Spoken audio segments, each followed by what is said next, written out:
Hey, I hope you're doing well today.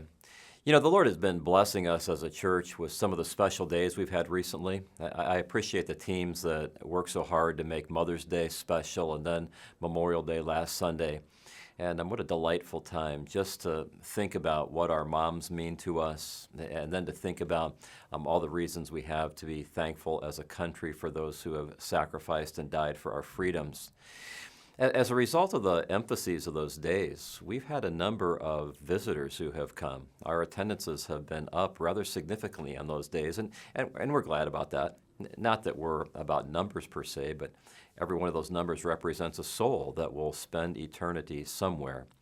Well, now as we focus on next Sunday, we're really looking forward to our time together. We'll be back in our study of the book of Ephesians, and we'll be in Ephesians chapter 4, verses 17 to 24. I would encourage you to review those verses if you have time before we study together, because it's a very important passage of Scripture. It builds on this theme of unity.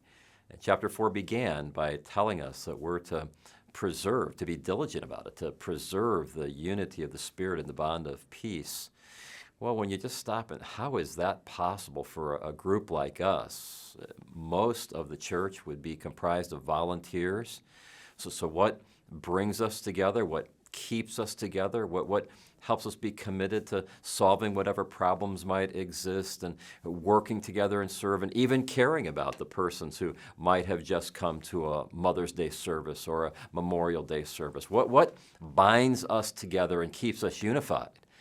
Well, Ephesians 4:17 to 24 has some very important answers and really some absolutely delightful answers. And I'm very thankful that the men and women who have been part of faith for the last 60 years or any portion of that period of our history have really believed these things. That's been an important aspect of the glue that has kept us together in the past and that can certainly help us be unified in the days ahead as we seek to obey that command to be diligent, to preserve the unity of the Spirit and the bond of peace. So I look forward to seeing you on Sunday. I would encourage you to look for somebody who's new.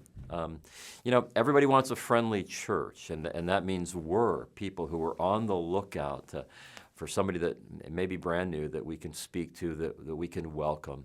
And that might be part of what God uses to draw them to Himself and then to be part of our unified body together. I look forward to seeing you this Sunday.